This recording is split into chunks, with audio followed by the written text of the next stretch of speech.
एक समय इस धरती पर डायनासोर का रास्ता ये चलते थे जहाँ हम चल रहे हैं। इस हवा में सांसें ली, इसी धरती पर लड़ाइयाँ लड़ी। इस डायनासोर ने करीब 14 करोड़ साल यहाँ पर राज किया। डायनासोर की हजारों प्रजाति थी। तो फिर ऐसा क्या हुआ जिसके कारण डायनासोर हमारी पृथ्वी से पूरी तरह से खत्म हो गया? तो दोस्तों मेरे साथ बने रहे इस रोमांचक सफर पर। हम जानेंगे डायनासोर का अंत कैसे हुआ और इंसानों की शुरुआत कैसे हुई।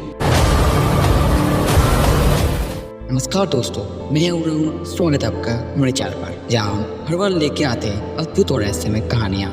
आज हम बात करेंगे उस विशाल की जीवों के बारे में जो एक समय इस धरती पर राज करते थे। जी हाँ, हम बात करेंगे डायनासोर की। तो चलिए शुरू करते हैं। ये जानने के लिए हमें समय में पीछे जाना होगा। करीब 30 करोड़ साल पहले जब धरती पर डायनासोर आए, ये विशाल के जीव जो हर प्रकार और आकार के थे, कुछ शाकाहारी थे और कुछ मांसाहारी। ये डायनासोर जंगल, मैदान और पहाड़ों में रहते थे और ये डायनासोर धरती के हर कोने में फैले हुए थे। नस्करी उल्कापिंड का टकराव। आज से करीब 6.5 करोड़ साल पहले धरती पर मौसम सामान्य था। चारों ओर सूरज की रोशनी बिखरी हुई थी और चारों तरफ डायनासोर की चिल्लाहट की आवाज। उस समय ये डायनासोर धरती पर आराम से अपना जीवन बदल रहे थे। तब एक ऐसी घटना घटी जिससे धरती पर जीवन का चेहरा बदल दिया। एक विशाल उल्कापिंड जो कि मेक्सिको के युकाटन पेनिनसुला में गिरा था। इस टकराव के कारण विशाल विस्फोट हुआ कि पूरी धरती का मौसम और वातावरण बदल गया। इस टकराव के कारण धूल और गैसीय सूरज की रोशनी धरती तक पहुंचना बंद हो गया। तापमान तेजी से गिरने लगा और एक लंबी सर्दी का दौर शुरू हो गया।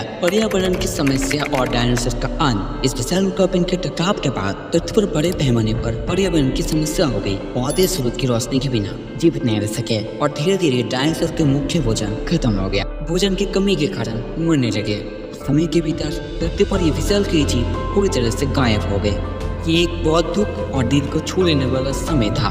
डायनासोर के बाद नई शुरुआत। डायनासोर के खत्म होने के बाद छोटे स्तनधारी जीवों का विकास शुरू हुआ। ये छोटे जीव जो हर स्थिति में भी रह सकते थे, क्योंकि छोटे जीव छोटे जगह पर भी रह सकते थे और अलग अलग प्रकार के भोजन कर सकते थे। समय के साथ साथ ये छोटे स्तनधारी जीव विकसित होते गए। उनमें से एक विशेष प्रजाति ने अपना अलग पहचान बने। हाँ, हम बात करें हमारे पूर्वजों की। इंसानों की उत्पत्ति लगभग 20 करोड़ साल पहले मानव प्रजाति का जन्म हुआ। हमारे पूर्वज धीरे धीरे आसपास के माहौल के साथ एक साथ मिलकर रहने लगे। उन्होंने औजार बनाए और शिकार करना सीखा, आग का उपयोग करना सीखा। ये विकास एक लंबी प्रक्रिया थी, लेकिन आखिरकार इंसान इस धरती पर अपने पांव जमाने में कामयाब हो गए। दोस्तों, ये थी डायनासोर का अंत और इंसानों की उत्पत्ति की कहानी। एक समय की बात है जब ये विशाल के जीव धरती पर राज करते थे और फिर इंसानों का उदय हुआ।